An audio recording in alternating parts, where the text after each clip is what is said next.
محمدا عبده ورسوله أما بعد فقد قال الله تعالى في كلامه المجيد يا أيها الذين آمنوا اتقوا الله حق تقاته ولا تموتن إلا وأنتم مسلمون يا أيها الناس اتقوا ربكم الذي خلقكم من نفس واحدة وخلق منها زوجها وبث منهما رجالا كثيرا ونساء واتقوا الله الذي تساءلون به والأرحام إن الله كان عليكم رقيبا يا أيها الذين آمنوا اتقوا الله وقولوا قولا سديدا يصلح لكم أعمالكم ويغفر لكم ذنوبكم ومن يطع الله ورسوله فقد فاز فوزا عظيما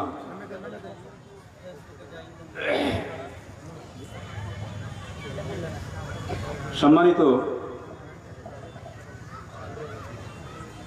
Lalgola block কর্তৃক আয়োজিত আজকের এই সম্মেলনের স্বনামধন্য সভাপতি সাহেব, সঞ্চালক, মঞ্চে উপবিষ্ট ওলামায়ে দ্বীন, আমার সামনে উপবিষ্ট আমার বয়োজ্যেষ্ঠ বয়োকনিষ্ঠ সমবেষ্ট শ্রোতা মণ্ডলী, জবনিকার অন্তরালে আমার স্নেহী মা এবং বোনেরা, যাবতীয় স্তব স্তুতি সেই মহান তাবারক ওয়া তাআলার নিমিত্তে, যে মহান রব্বুল আলামিন যার ঐকান্তিক ইচ্ছায় বর্তমান এ ধারাপৃষ্ঠে বিভিন্ন তথ্য মতে প্রায় ৮৭ লক্ষ প্রাণী,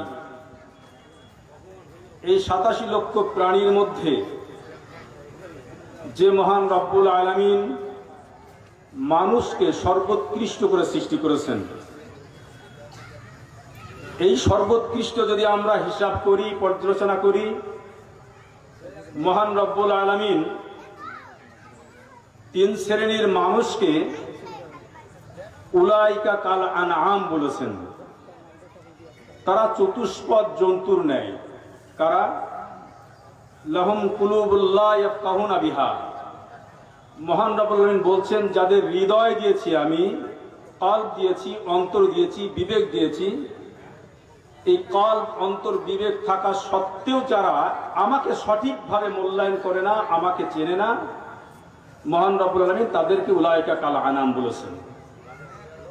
তারপরে যাদেরকে বলেছেন, যারা চোখ আছে, যাদের কান আছে, এই ৩ শ্রেণীর মানুষকে মহান রব্বুল আলামিন এই সমস্ত উপাদান দিয়ে সৃষ্টি করার, অঙ্গ দিয়ে সৃষ্টি করার পরেও যারা সেই মহান সত্তাকে সঠিকভাবে উপলব্ধি করতে পারে না, মহান রব্বুল আলামিন তাদেরকেই উলাইকা কাল আনআম বলেছেন, অর্থাৎ চতুষ্পদ জন্তুর ন্যায় বলেছেন।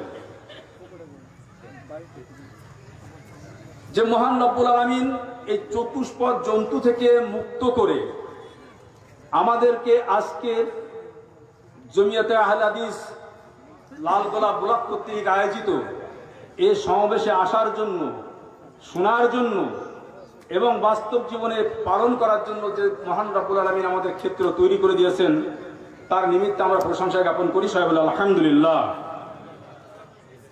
অতঃপর বর্তমান ধারাপৃষ্ঠে আপনারা যদি দেখেন, যার বিরুদ্ধে সবচেয়ে বেশি অমুসলিমরা সোচ্চার, যার চরিত্রকে পৃথিবী থেকে মিটিয়ে দেওয়ার জন্য সদা সর্বদা সচেষ্ট, অথচ সেই মহান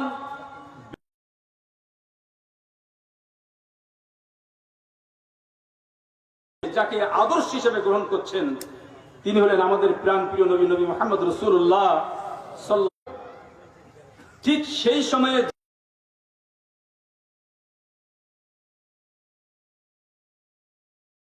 কি উত্তর দেয়?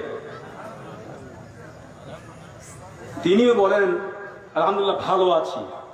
আমরা বলি না? প্রত্যেকেই বলি। আমার বাড়িতে সর্বোচ্চ বিপদের সময়েও, আপনার বাড়িতে সর্বোচ্চ বিপদের সময়েও যদি কোনো আগন্তুক, আপনার কোনো আত্মীয় আসে, তো সর্বপ্রথম আপনাকে জিজ্ঞাসা করবে, ভাইজান বা যে কোনো আত্মীয় যে সম্পর্কিত হোক, তাকে জিজ্ঞাসা করা হবে আপনি কেমন আছেন। তো প্রথমে উত্তর আসে, যারা আলহামদুলিল্লাহ বলিস না খুবই আলহামদুলিল্লাহ ভালো, কিন্তু অধিকাংশ মানুষ ভালো আছে। আচ্ছা, সেই ব্যক্তিটা কি ভালো আছেন? হ্যাঁ, ভালো প্রকৃত অর্থে নেই। তবু আমাদেরকে বলতে হয় আমরা ভালো আছি। মানে আমাদের অভ্যাসগত কারণে এটা আমরা বলেই থাকি, আর আমাদের চলন এটা চলছে তো চলছেই। আমরা বলছি ভালো আছি। আমার ঘরটা যদি পুড়ে যায়, এমত অবস্থায় যদি কোনো ব্যক্তি আমার কাছে সামনে আসে, পুড়ে গেছে একটু আগে হয়তো, এসে জিজ্ঞাসা করছে, আমার বোন এসে জিজ্ঞাসা করছে, ভাই কেমন আছিস? আমি উত্তর দেবো আমি ভালো আছি, তাই না? তো আপনারা আমরা এতগুলো মানুষ, ভাই ভাই মিল আছে কতিপয় মানুষ, আর এই বৃহৎ মানুষ আমরা বসে আছি, আমার পরিবারের সাথে আমার সখ্যতা নেই, ভালো নেই, আমার সম্পর্ক ভালো নেই। আজকে আচ্ছা, সমাজ নিয়ে আপনারা সন্তুষ্ট? আজকে এখানে অনেক আলেমরা বসে আছেন, সমাজে যা চলছে এটা আপনারা সন্তুষ্ট? যা চলছে সমাজে, হ্যাঁ, সন্তুষ্ট নই। তাহলে আপনি আপনার পরিবার নিয়ে সন্তুষ্ট নন, আপনি আমার সমাজ নিয়ে সন্তুষ্ট নন। আচ্ছা, এই রাজনীতি নিয়ে এখন সন্তুষ্ট আপনারা? খুব কে কে সন্তুষ্ট? হাত তুলুন তো। রাজনীতি নিয়ে আমরা খুব সন্তুষ্ট। কে কে? আমাদের দিদি দাদা খুব ভালো। আরে রাষ্ট্র যদি ভালো না থাকে, রাষ্ট্র যদি ভালো না থাকে, সাধারণ জনগণ ভালো থাকে এটা কিভাবে? ভালো আছে? আচ্ছা, আপনারা বলুন, ছোটবেলাতে পড়াশোনার সময়ে অধিকাংশ মানুষ, আমাদের সময়ে আমরা লিখতাম, আমাদের প্রশ্নপত্রে আসতো বড় হয়ে কি হতে চাই। তো সাধারণভাবে এইটা লিখতে হতো, লিখেছিলাম বলে মনে হচ্ছে ডাক্তার নতুবা মাস্টার। এইটাই স্বাভাবিকভাবে জীবন জীবিকার জন্য সম্মানিত বিষয় বিধায় এটা লেখা হয়। আচ্ছা, বর্তমান ডাক্তারদেরকে নিয়ে আপনারা সন্তুষ্ট? তো যারা ছোটবেলা থেকে কত আনন্দ উচ্ছ্বাস নিয়ে, মনের আনন্দ নিয়ে সমাজ সেবা করব, দেখবেন নার্সিং হোম ওয়ালারা, বহু জায়গার রিপোর্ট হলো এটাই, যার সংসার চলছে না, কোনো কিছুই চলছে না, হয়তো চিকিৎসা করতে এসছে তার সর্বোচ্চ বেঁচে দিয়েও, তারপরও সেই রুগীকে নার্সিং হোমে রেখে দিয়ে তার কাছ থেকে পয়সা আদায় করছে। সত্য না মিথ্যা? সত্য। আচ্ছা, আপনারা বলুন তো দেখি, সমাজ জীবনে যত কাজ আমরা করতে যাই, যেগুলো অফিস আদালতে যেতে হয়, একটা কাজের সন্ধান দিতে পারবেন ঘুষ ছাড়া কাজ হয়? ঘুষ ছাড়া কাজ হয়? কেউ কেউ হাত তুলে বলুন না কে কে আছেন যে ঘুষ ছাড়া একটা দপ্তরে বর্তমান কাজ হয়? একটা দপ্তরে, রাষ্ট্রতে নেই। আর যেখানে নেতা ঘুষখোর, যেখানে রাষ্ট্রের প্রত্যেকটা জায়গাতে ঘুষখোর, এ যদি একটা বিশ্লেষণ করতে যাই না, বহু সময়ের বিষয়, তাহলে দেখতে পাই ব্যক্তি জীবনে আমরা সন্তুষ্ট নই, ভালো নই। আমরা আমাদের পরিবার নিয়ে সন্তুষ্ট নই। এখানে অনেক বয়স্ক মানুষ বসে আছেন, আমি নির্ঘাত বিশ্বাসী তারা তাদের সন্তান নিয়ে কতটা কঠিন পরিস্থিতি। একজন বয়স্ক মানুষ যিনি তার সন্তানকে লালন পালন করার জন্য জীবনের সবকিছু ব্যয় করেছেন, আর মায়ের কথা কি বলবো? আজকে বুকে হাত দিয়ে বলি, এখানে যত মানুষ বসে আছে আমরা পিতা মাতার সাথে সদ্ভাব রাখতে পেরেছি কতজন? কোন পরিস্থিতি নিয়ে আলোচনা করব? কোন পরিস্থিতি? পরতে পরতে যদি যাই, আজকে আমরা আন্তর্জাতিক অঙ্গনে যদি দেখতে পাই, সারা পৃথিবী জুড়ে এক অরাজকতা পরিস্থিতি তৈরি হয়ে আছে। সারা পৃথিবী জুড়ে যদি আপনি মানুষ হন, বিবেক বুদ্ধি চেতনা যদি আমাদের থাকে, আপনি বলুন তো দেখি, আজকের গাজায়, ফিলিস্তিনে যে বর্বরোচিত হামলা হয়েছে, পৃথিবীর ইতিহাসে এমন হামলার নিন্দার কোনো ভাষা নেই। আর্তনাদ করছে ছোট ছোট বালক বালিকারা, যারা বলছে এই বিচার আমরা আল্লাহর কাছে দিতে চাই, তাদের আর্তনাদ গোটা পৃথিবীর আনাচে কানাচে পৌঁছে যাচ্ছে। অসভ্য বর্বর ওই নিকৃষ্ট রাষ্ট্র নেতারা পর্যন্ত সেটাকে প্রতিহত করার চেষ্টা করে না। পৃথিবীর আঙিনাতেই রাষ্ট্র ব্যবস্থা থেকে নিয়ে প্রতিটা পরতে পরতে যদি আমরা তাকাই, তাহলে আমরা দেখতে পাবো আমরা শান্তিতে আছি কিনা। কোন পরিস্থিতি নিয়ে আলোচনা করব আসি, জিজ্ঞাসা করতে চাই। এবার আমি একটু অন্য প্রসঙ্গে আসি, ছেড়ে দিলাম ওদিকে, বলতে গেলে অনেক সময়ের বিষয়। এখানে আলেম ওলামা অনেক বসে আছেন, আমি অনেককে চিনি, আপনারাও আছেন এখানে। কোরআন এবং সহিহ সুন্নাহ মোতাবেক বর্তমান সমাজে বিবাহ হয়, বিবাহ হচ্ছে, এই কথাটা কে কে একমত? একটু হাত তুলে বলবেন। আমি সমাজ নিয়ে আলোচনা করতে এসেছি। কোরআন এবং সহিহ সুন্নাহ, আমরা তো, আমি একটু আগে আব্দুল আলিম সাহেবের কাছে জিজ্ঞাসা করছিলাম আহলে হাদিস কেমন আছে, বলছে এখানে যা আছে সব আহলে হাদিস। আচ্ছা ভাই, আহলে হাদিসের সংজ্ঞাটা কি বলতে পারবেন একটু? তো কোরআন এবং সহিহ হাদিস মেনে চলা। কতটা মানতে হবে? কতটা মানতে হবে? সম্পূর্ণভাবে। তাহলে আমি প্রথম থেকে শুরু করি, কতটা মানছি আগে দেখে নিই। কোরআন এবং, আমার ভাই খুব সুন্দর উত্তর দিয়েছেন, এত সুন্দর উত্তর দিয়ে কোরআন এবং সহিহ হাদিস মেনে চলা। আমি অন্যদের কথা ছেড়ে দিলাম, যদি তাদের শোনেন, এই বক্তাদের আজকে সমাজ মানে এমন একটা অবস্থা হয়েছে, ভাইরাল বক্তা দরকার। সমাজ রসাতলে গেল, একটু আনন্দ ফুর্তি হলো, একটু মানুষ হাসি তামাশা করলো, চলে গেল, খুব আনন্দ পেলাম, 10,000 20,000 ভর্তি করে তাকে টাকা দিলেন, সমাজের কি হলো না হলো কেউ দেখলো না। এই জাতির কোনোদিন পরিবর্তন হবে বলে মনে হয় না। আমি মৌলিক জায়গা থেকে ধরছি, আলেমদেরকে জিজ্ঞাসা করছি, আপনারা কটা বিবাহ কোরআন এবং সহিহ সুন্নাহ মোতাবেক পড়াতে পারছেন এই সমাজে? একটু উত্তর দেবেন। আছেন? কেউ হাত ওঠাচ্ছেন না, একজন ব্যক্তি হাত ওঠাচ্ছেন না। 2-1টা পড়ানো হয়েছে, আলহামদুলিল্লাহ, অন্তত শুনে সন্তুষ্ট হলাম। 2-1টা পড়ানো হয়েছে। যে বিবাহটা পড়িয়েছেন তার প্রারম্ভিক যখন দেখাশোনা শুরু হয়েছে, কোরআন সহিহ সুন্নাহ অনুযায়ী হয়েছে বলে মনে হয়? আলহামদুলিল্লাহ। শায়েখ বলছেন ওনার নিজের মেয়েটা হয়েছে, আলহামদুলিল্লাহ, আল্লাহ আপনাকে জাযাকাত দান করুন। জাস্ট আমি সমাজ চিত্রের কথা মনে করছি। একজন ব্যক্তি শায়েখের পেলাম, ওনার বাড়িতে, ওনার পরিবারে, ওনার সন্তানদের অর্থাৎ তার কন্যাদেরকে উনি কোরআন সহিহ সুন্নাহ মোতাবেক বিবাহ দিতে সম্পূর্ণ সক্ষম হয়েছেন। এই যদি অবস্থা হয়, আচ্ছা বলুন তো, আজকে কালেমা শাহাদাত মুসলমানদের জানতে হবে না জানতে হবে না? কি বলছেন? জানা দরকার। উচ্চারণ করে পড়তে পারেন এখানে কে কে একটু বলবেন? খারাপ মনে নেন না, আল্লাহি কাল কিয়ামতের মাঠে কৈফিয়ত দিতে হবে, এজন্য কথাটা বলছি। একজন মুসলিম হতে গেলে কালেমা শাহাদাত জানতে হবে না হবে না? বলুন তো, আজকের আমাদের মধ্যে কতজন ব্যক্তি আজকে কালেমা শাহাদাত উচ্চারণ করে ভালোভাবে পড়তে পারবেন, বলতে পারবেন? পারবেন? কতজন? আচ্ছা আপনারা বলুন, আরো জিজ্ঞাসা করি, মসজিদে নির্দ্বিধায় কোরআন হাদিসের কথা আলোচনা করা যাবে? লালগোলা ব্লকের মধ্যে কটা মসজিদ পাওয়া যাবে শেখ? নির্দ্বিধায় কোরআন হাদিসের কথা সব বলা যাবে, সুদের কথা, মদের কথা, নেতাদের বিরুদ্ধে যা কিছু অপসংস্কৃতির বিরুদ্ধে নির্দ্বিধায় বলতে পারবে মসজিদে। হ্যাঁ বলুন, বলুন, আপনারাই বলুন,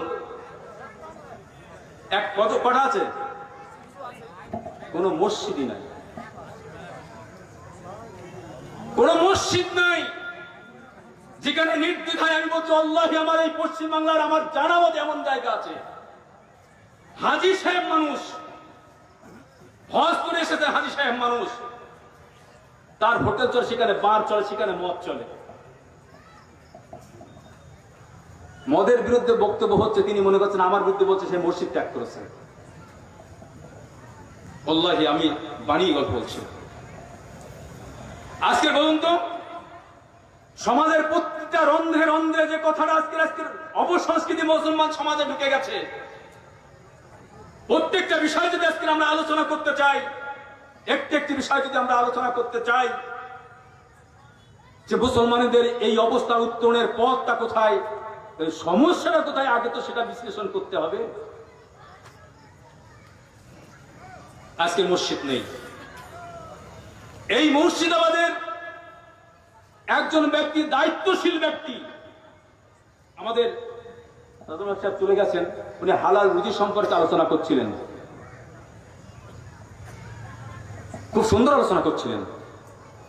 মসজিদের বা মাদ্রাসা, অনেক মাদ্রাসার যত ছাত্র আছে তাওসিয়া নেওয়ার সময় সংখ্যাটা ঠিক রেখে লেখা হয় না বেশি রেখে লেখা হয়? একজন দায়িত্বশীল দায়িত্ব ছেড়ে দিয়েছেন আমার কাছে রিপোর্ট, শুধুমাত্র তাওসিয়া দেওয়ার কারণে। মাদ্রাসা নেই, কারা কালেকশন করে বলুন? কারা? তাহলে সমাজের কোন কোন পার্ট নিয়ে আলোচনা করব? যেখানে আলেমরা পর্যন্ত, অনেক আলেমের কথা আমরা জানি, যারা বলেন আমি সঠিক করে খুতবা এই ভয়ে দিতে পারি না, যে দিলে আমার মসজিদ থেকে, কেন অনেকে বলেছেন তাকে, সেই ইমামকে চলে যেতে হবে না। একমত আছেন তো আমার সাথে? হ্যাঁ, দেখেছেন, সব এই বিষয়ে সবাই একমত আছে। তাহলে যে মসজিদে সঠিক কথা বলার মতো আমাদের আজকে বর্তমান জায়গা নেই, যেখানে আজকে মসজিদে আমরা দায়িত্বহীন ভাবে কোরআন এবং সহিহ হাদিসের কথা আলোচনা করতে পারি না, এই যদি সমাজের চিত্র হয়, একটা একটা করে বিচার বিশ্লেষণ করলে এই যদি চিত্র হয়, তাহলে আমাদের এই পরিস্থিতি থেকে উত্তরণের পথ কোথায়? এটা তো বর্তমান পরিস্থিতি। এমনি ভাবে যদি একটা একটা করে বিচার বিশ্লেষণ করি, তাহলে দেখতে পাবো যে আমাদের রন্ধ্রে রন্ধ্রে এমন অবস্থার সৃষ্টি হয়ে আছে যেখানে কল্পনাতীত ব্যাপার। আল্লাহি, আল্লাহর কসম করে বলছি, পশ্চিম বাংলার বহু মসজিদে গেছি, যখন জিজ্ঞাসা করেছি,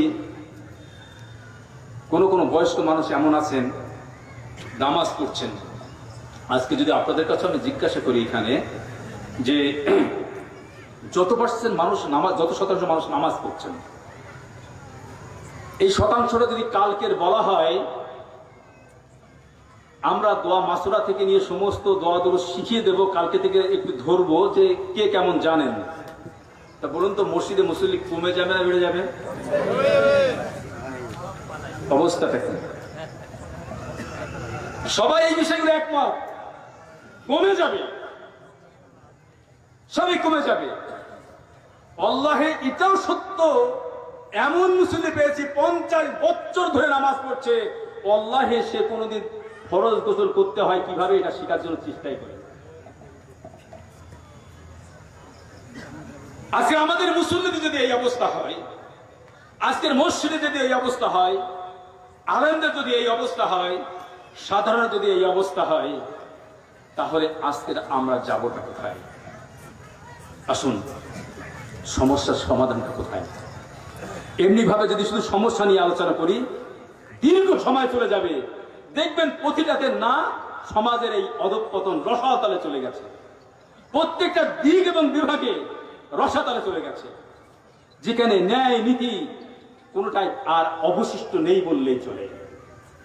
ঠিক এইখানে দাঁড়িয়ে, এই পরিস্থিতিতে দাঁড়িয়ে আমাদের করণীয়টা কি? দেখুন, আজকে যদি বিচার বিশ্লেষণ করি, গোটা পৃথিবীতে মুসলমানরা আজকে লাঞ্ছিত না লাঞ্ছিত নয়? হ্যাঁ, লাঞ্ছিত। যদি লাঞ্ছিত বিষয়টা ব্যাখ্যা করি, সুদীর্ঘ সময় চলে যাবে। আচ্ছা, আপনি বলুন তো দেখি, গোটা পৃথিবীতে এই মুহূর্তে প্রায় 820-25 কোটি মতো মানুষ, 200 কোটি মানুষ মুসলিম। তাহলে মুসলিমকে সমাজে কমা যায় গোটা পৃথিবীতে? সংখ্যায় কিন্তু কম নেই। জাতিসংঘের হিসাব অনুযায়ী গোটা পৃথিবীতে মুসলমানদের দেশের সংখ্যা 57টি, আর জাতিসংঘের বাইরে কিছু দেশ আছে, সেটা মিলে 65টি দেশের মালিক মুসলমান। 65টা দেশের মালিক গোটা পৃথিবীর মুসলমান। 200 কোটি মুসলমান যারা মারছে আমাদের, তারা কতটা জানেন সারা পৃথিবীতে? সবচেয়ে বেশি যারা আমাদের আক্রমণ করছে ইহুদিরা, তাদের সারা পৃথিবীতে মানে আপনার অবৈধ রাষ্ট্র ইসরায়েল, ওতে মাত্র 74 লক্ষ ইহুদি বাস করে, মাত্র 74 লক্ষ। 74 লক্ষ মানুষ গোটা পৃথিবীর মুসলমানদের উপরে ছড়িয়ে বেড়াচ্ছে। দেশ কম নেই, গোটা পৃথিবীতে খনিজ তেল যেটা আমরা এই ব্যবহার করি, পেট্রোল ডিজেল, গোটা পৃথিবীতে যা সাপ্লাই হয় তার 80% মুসলিমদের দেশ থেকে আসে। সারা পৃথিবীতে যা স্বর্ণ ব্যবহার 65% মুসলিম দেশ থেকে আসে। সারা পৃথিবীতে যে কয়লা ব্যবহার হয় তার 60% মুসলিম দেশ থেকে আসে। এই ব্যাখ্যা করতে গেলে অনেক সময় বিষয়। তাহলে মুসলিমদের সংখ্যা কম ছিল না, মুসলমানদের দেশ কম নেই। গোটা পৃথিবীতে সৈন্য সংখ্যা 3 কোটির মতো। গোটা পৃথিবীর সৈন্য সংখ্যার মধ্যে 1 কোটি মুসলিম সৈন্য সংখ্যা। সংখ্যাতে কম নেই, আমাদের শক্তিতে কম নেই, অর্থতে কম নেই। সারা পৃথিবীর সবচেয়ে উঁচু উঁচু টাওয়ার গুলো আমাদের, সবচেয়ে উঁচু উঁচু টাওয়ার গুলো বুর্জ খলিফা আমাদের, সৌদি আরব আরো বড় তৈরি হচ্ছে সেটা আমাদের, সব আমাদের। মার খাচ্ছে কারা? আমরা। কারা মার খাচ্ছে? মার খাচ্ছে আমরা। আজীব ব্যাপার না? এই মার খাওয়ার কারণটা কি বিশ্লেষণ করলে সবটা আমরা বুঝতে পারব। দেখুন, বিশ্ব মানবতার জন্য, মানবতার কল্যাণের জন্য বিশ্বনবী জনাবে মুহাম্মদ রাসূলুল্লাহ সাল্লাল্লাহু আলাইহি সাল্লাম, তিনি হীরা গুহার পাদদেশে, কি বলবো আবার হীরার কথা নাম হঠাৎ করে মনে আসলো, অবাক হয়ে যেতে আসে। হীরা গুহাতে মানুষ ইবাদত করছে, তো ইবাদত করার কথা যেখানে, তার চেয়ে বেশি ইবাদত করছে অন্য জায়গায়। হীরাতে যে যেখানে গুহাটা, আমি শরীরটা খুব অসুস্থ ছিল, শুধু দেখার জন্য গেছিলাম, কি বলবো, সেই পাথরের চুমা যতটুকুই হাজরার সাথে না দিতে পারছে, তার চেয়ে বেশি দিচ্ছে ওখানে গিয়ে। গেছেন আপনি, দেখেছেন, যারা গেছেন তারা দেখেছেন কি অবস্থা করছে। সে ব্যাখ্যা দিতে গেলে অনেক বিষয়। যেখানে ইবাদত করার কথা নাই, আজকে মুসলিমরা সেখানে ইবাদত করছে। সেখানে নামাজ পড়া হিরিক দেখলে কল্পনা করতে পারবেন না। সেখানে ঢোকার জন্য যে মানুষের আকুলি, সে দেখলে কল্পনা করতে পারবেন না। তো যাই হচ্ছে, হীরা গুহাতে ছোট্ট একটি জায়গায় যখন ইকরা বিসমি রাব্বিকাল্লাযী খালাক এই শব্দটিও আল্লাহর পক্ষ থেকে অবতীর্ণ হয়েছিল। যদি বিস্তার বিশ্লেষণ করি যে আমাদের উত্তরের পথ কোথায়, উত্তরের পথের কথাটা আপনাদের কাছে বলতে এসেছি। উত্তরের পথ হলো এখানেই। মানুষ, আপনি কল্পনা করতে পারবেন না যে মহান রব্বুল আলামিনের পক্ষ থেকে যখন ইকরা বিসমি রাব্বিকাল্লাযী খালাক খালাকাল ইনসানা মিন আলাক পর 5টি আয়াত অবতীর্ণ হলো, এই আয়াতের মধ্যে বিচার বিশ্লেষণ যদি করেন তাহলে দেখবেন মৌলিকভাবে সবচেয়ে গুরুত্বপূর্ণ যে বিষয়টা এসছে সেটা হলো একটা স্রষ্টার সম্পর্কে জ্ঞান রাখতে হবে। স্রষ্টার সম্পর্কে জ্ঞান রাখতে হবে। দ্বিতীয় হলো, মানুষ নিজের সৃষ্টি সম্পর্কে যদি জ্ঞান রাখে, যদি মানুষ সৃষ্টি, আল্লাহকে আর আমিকে, আল্লাহকে আর আমিকে, এই দুটো বিষয় যদি মানুষের স্পষ্ট হয়ে যায়, তাহলে সব সমস্যার সমাধান হয়ে যাবে ইনশাআল্লাহ। স্রষ্টাকে, আমিকে। বলুন তো, যে সময়ে এই আয়াতটি অবতীর্ণ হলো, প্রায় 3 বছর 3.5 বছর যাবত, তার মধ্যে মাত্র কোটি কত আয়াত অবতীর্ণ হয়েছে। এই মৌলিক আয়াত ইকরা বিসমি রাব্বিকাল্লাযী খালাক খালাকাল ইনসানা মিন আলাক, এই দুটি আয়াতে যা আছে, পরবর্তীতে আয়াতের ভিতরে যেগুলো অবতীর্ণ হয়েছে, কখনো ইয়া আইয়ুহাল মুদ্দাসসির, কখনো ইয়া আইয়ুহাল মুজাম্মিল, নবী সাল্লাল্লাহু আলাইহি ওয়াসাল্লামকে ডেকে বলেছেন, হে মুহাম্মদ, তুমি ওঠো, চাদর মুড়ি দিয়ে থেকো না, তুমি কম্বল আচ্ছাদিত অবস্থায় থেকো না, বেরিয়ে পড়ো তোমার সমাজে। দেখো আজকে কি চলছে, দেখো আজকে আরবের মাটিতে, সারা পৃথিবীতে নৈরাজ্য, অরাজকতা সবকিছু চলছে।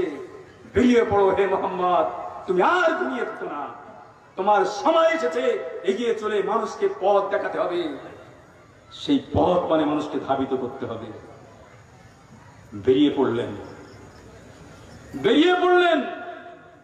মানুষের কাছে এই ধারণা দেওয়ার জন্য তদানীন্তনকালের আরব মুশরিকরা